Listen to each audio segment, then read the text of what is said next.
quick-step competition.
Waiting for the result here with bated breath. I always bait me breath when I'm fishing for compliments. And here we are. The judges have come up with the winners, finally. Anyway, I'm going to keep you in suspenders just a little bit longer. And I'm going to read them out, the first three, in reverse order, you see. You understand what I mean? I'm doing it like, you know, but you'll see it later. Right, now the third ones are Fred and Leslie Wilcox from Penge.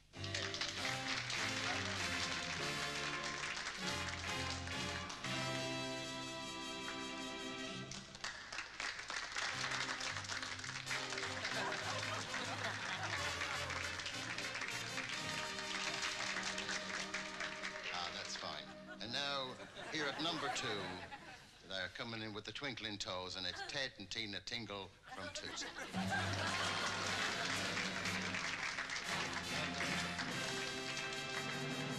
we are.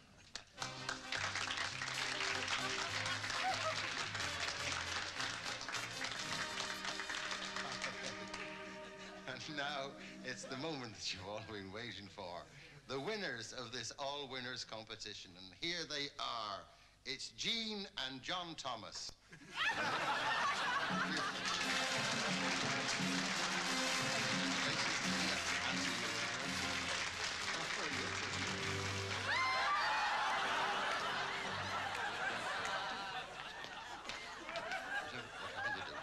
Don't curl that.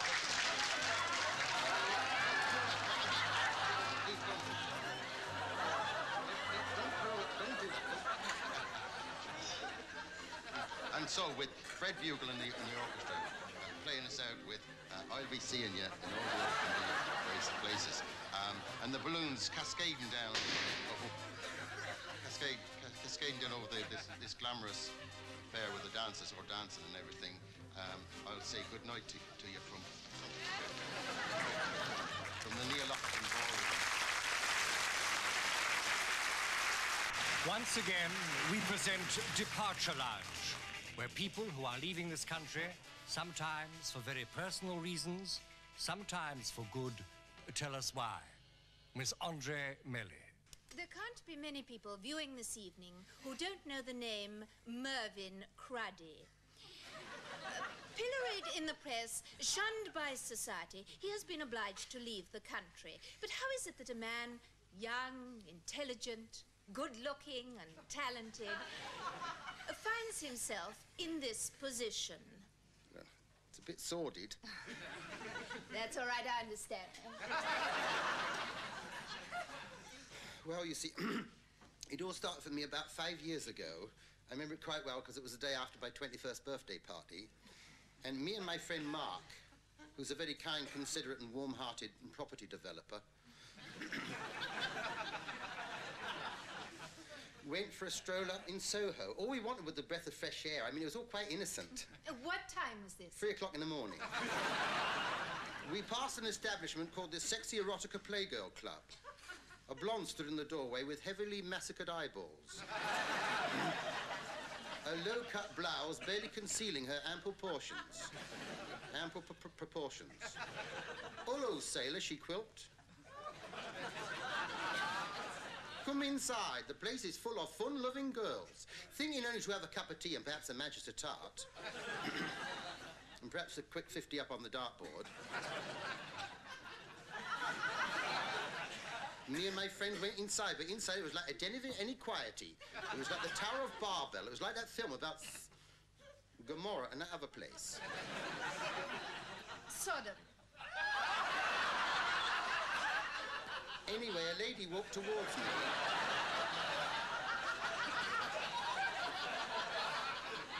She was carrying a whip and wore a fireman's helmet, bus driver's overcoat, tram driver's gloves, a rubber body belt,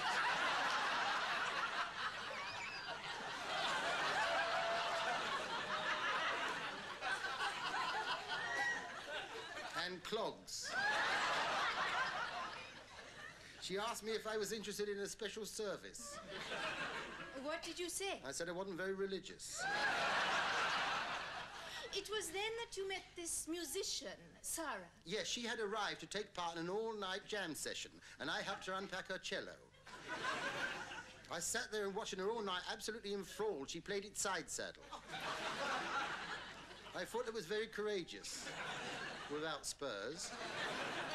That's how it all started. Yes, one night, I went to a party. It was a surprise party. Well, it was for me, anyway. It was given by the second banjo player of the London Symphony Orchestra. My head, dizzy with champagne and ruby-type Algerian South African port-style Empire wine, I inadvertently and rather foolishly fondled one of Ivy Benson's. One of Ivy Benson's? Musicians. The trombone player. I'd never been close to a trombone player before. I mean, it's not like a trumpet player or a French horn. They have bigger embouchures. Perhaps that's got something to do with it, I don't know. But I just knew that from that moment on I was going to be... A croupier? A groupie! A groupie? Well, isn't that someone who offers their favors to pop stars? Yes, I just couldn't help myself. They used to draw me just like a maggot. I mean... Go on. Well, you see, one night I went to see the Updike Ladies Colliery Band. They was playing for the Chalfont St. Giles Old Age Pensioners all-nude limbo dance team. I remember it very well because they had to lower the loo doors. Because some of them was getting in free. So.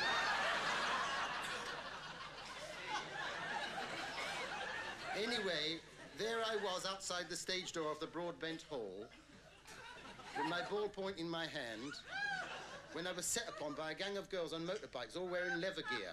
And they was like hooligoons they was. They all come after me and I was for the first time, and I hope it never happens again, victim of a gangplank. A gangplank? A gangbang! You mean all these girls had their way with you? All except the little fat one. Why was that? I didn't fancy her.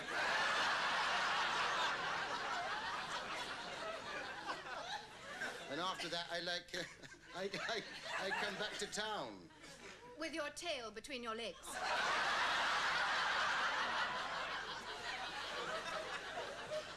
Where else?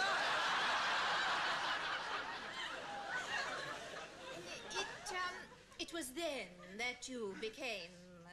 Yes, I'm not ashamed to admit it. I became a call boy. I'm not afraid of it. I came from a home for unmarried fathers, remember? I mean, at least I was a high-class call boy. You don't know what it's like. You don't know what it's like to be young and attractive. Every night outside the stage door, they was waiting for me, duchesses and heiresses. And lady TV producers with tempting offers, all looking at me and bearing me in mind. And one of them was, of course, a member of the government. That's quite right. The Minister for Underworld Affairs. The Under Minister for World Affairs. Lady Porker. Was there ever anything between you? Not very often. Then what happened? Well, then you see this chap from the Sunday newspaper got hold of me, and he wanted me to take sort of photographs of her in compromising positions and that, you know, with my Polaroid. And to, like, take down everything what she said, like all the words she spoken at, you know. But surely it was your word against hers. No, you see, because he had furnished me with a miniature tape recorder, what I had secreted about my person. And so everything she said, I got down, she couldn't argue against that, could she? And that escapade in the nudist camp. I showed him a thing or two there, didn't I? I mean, I exposed every... See, I had to pretend to be one of them. Not one of those. I had to go along like a nudist and that. You had to be nude and everything, but I got it down every word she spoke. But if you were nude, how did you record all those confessions of hers? With great difficulty. And not a little discomfiture. But I hasten to add, we was never romantically attached. It was nothing like that. Oh, No, we was only good friends. Only good friends. Now, I find that very hard to believe. I mean, you are very attractive. I know. But just the same, whenever she got like a bit fruity or anything like that, you know, I used to put a knockout drop in her cocoa. She used to go spark out like a light. Didn't you feel guilty? Only once. When was that? When she asked for a second cup.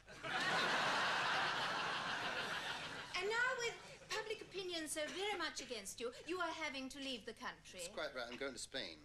How will you manage? Well, that should be all right. You know, I got the yacht and the villa that Lady Porker bought me and the 40,000 quid I got from the newspaper. Won't you be lonely? I shouldn't think so. You ready, girls? Come on, Bubs. Here we are. I hope the plane doesn't go without you. I shouldn't think so. I only bought it this morning. I say, Trubshaw, give it a kick, get it started, will you? Off we go.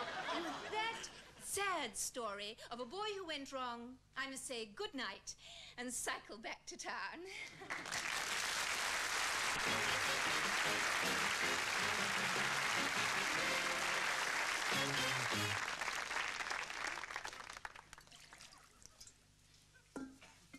Tea or coffee? Tea. Sugar? Yeah, yes, please. Milk? No, thank you. Ladies and gentlemen, the Fahrenheit... Them alone and they'll come home, bringing their tails behind them. There, children, that's a nursery rhyme. It's a story, and it could, of course, be told in many other ways.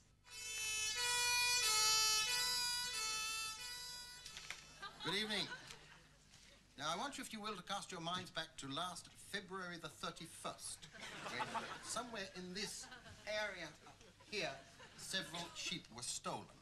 Now, one of the gang was seen making his getaway in a stolen car, which he drove the wrong way up a one-way street. And he tried to squeeze between two oncoming juggernaut lorries. So do be on the lookout for a tall, thin Cortina. Now, I want you to look at this jumper here, because the police have a theory that some of the sheep have already been shorn and their wool made up into these jumpers, which is produced by the Lubtish group of Switzerland. So if you are out anywhere and you see a girl that you don't know very well and you see her wearing one of these, just go up and do look inside for that label. Now, if you see that label in there, what you must do is to limp along to your nearest phone box and get in touch immediately with Inspectors Blackhead and Boyle, Red Pimple Lane.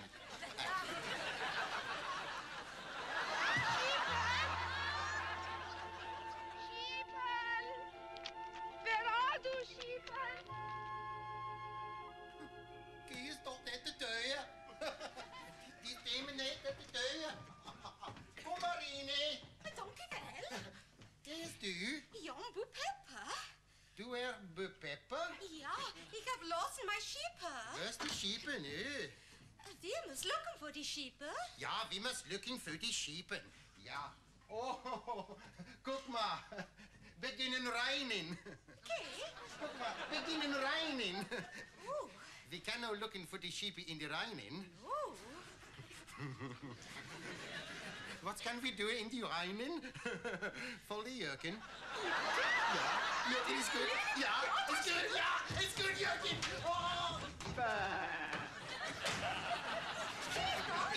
Nichting. Oh, ja.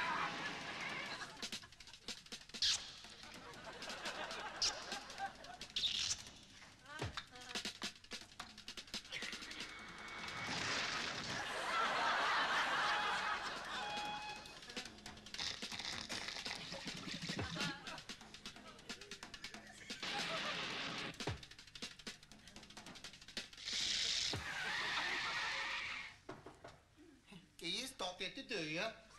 En je hebt deze neut een beetje neukie. Kom maar in, hè. Ik looking for my sister. Du sister. Ja, Boo Pepper. Oh, Boe Pepper met de blonde haren en de grote brusten. Ja. En de frille nikken. Okay. Nichting. We must looking for the sheep. Ja, we must looking for die sheepen, ja. Oh, guck maar. Beginnen reinen. Nee. Ja, rein. Nee. Rain comes soon. Oh. When rain comes, we can looking for the sheep in the rain. Val die jurk in. Doe je hier? Ja, is good. Ja. Ja, is good. Oh.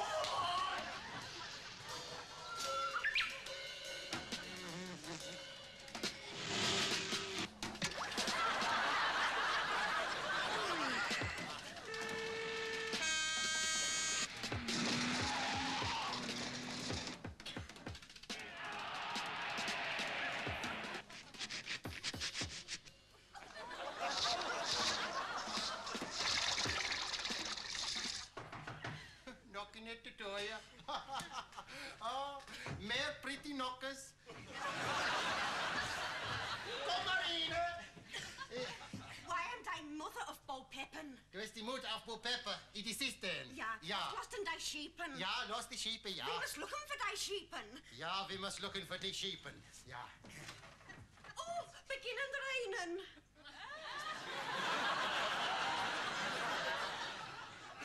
Look, beginnen reinen. No beginnen rein. Ja, we can't looking for the sheepen in the reinen. Ja, we can looking for die sheepen in the rain. Nou, foul die The 2,000 sheep missing since yesterday have so far not been found. Nationwide reports. Query. Ockleymore. Yesterday, the home of some 2,000 sheep. Today, a barren wasteland. The owner of the sheep, Miss Peep, is baffled, as indeed are the local police, who have not ruled out foul play. For the past 17 hours, two men, one of them, the local switchboard attendant, the other, the shepherd, who was in charge of them, have been helping the police with their inquiries. No, well, you see, he said to me, 2,000 sheep, you see. Well, I thought he said 2,000 and sheep. You see, that's 2,000 and 2 sheep. You see, that's what I thought he said. 2,000 sheep. 2,000 and 2 sheep. She's really a Tilly Todd, she is. Tilly Todd works on stains. Nice girl. Tilly Todd, yes. No, they's definitely stole, sir. There's no doubt about that. I mean, they couldn't all have gone in the bog. Not at the same time, because there ain't room for all them sheep, sir. We've had a search party out, I'm happy to say, my sons, my 7 sons and my 6 daughters are all joined in the search party to do their best, like you see, because not only did they get away with all them sheep, sir, but they also got away with the sheep virility pill, you see. That's to, like, to make the sheep more give them a bit of, you know, I'm not being delicate, sir. I'm sorry about that, sir. I only mean it's like aphrodisiacal, see, they are, sir. And the thing is, if you find them, do get in touch with us right away. They're a sort of like about the size of a aspirin, and they're yellow. So, oh, and they taste of peppermint.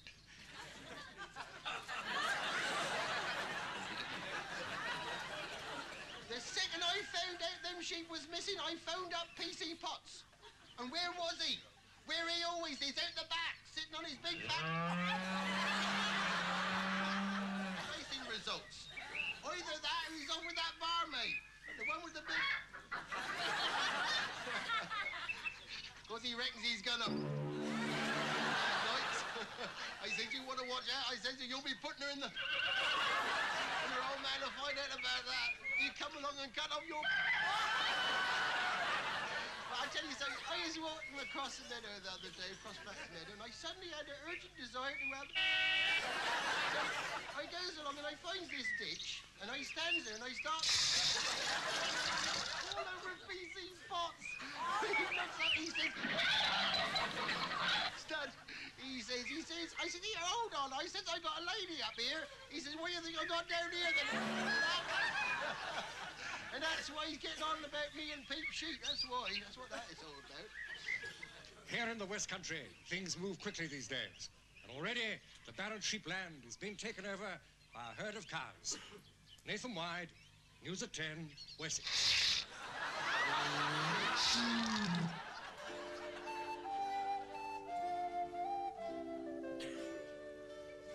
I have a wondrous tale I would impart, though you may think it is not worth a farthing tot.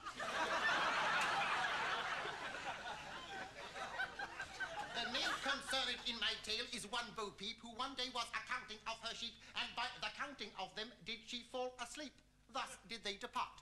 One of them a black sheep, whose fleece was black as soot, and wheresoe'er the black sheep went, his sooty-footy put. The black sheep left the moor as sly as any elf, and yet in truth he was as black as any moor himself.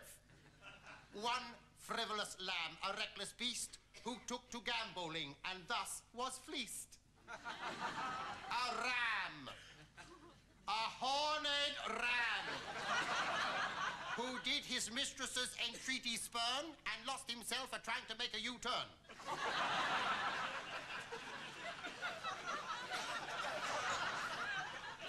One masochistic lamb who through the stinging nettles hops, but stops upon occasion to smack his chops. One foolish sheep who near the village frolics.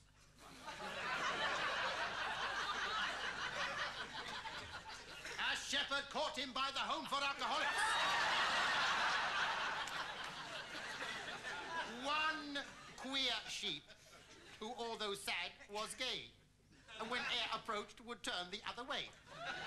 His wool is spun into a yarn so thin, but not as thin as this yarn which I now spin. Her father counselled her, pay them no mind, they will return, a bringing of their tails behind. But as the smallest of these lambs who sat upon the icy ground did cry in voice so bold, so do I say to you, my tale is told.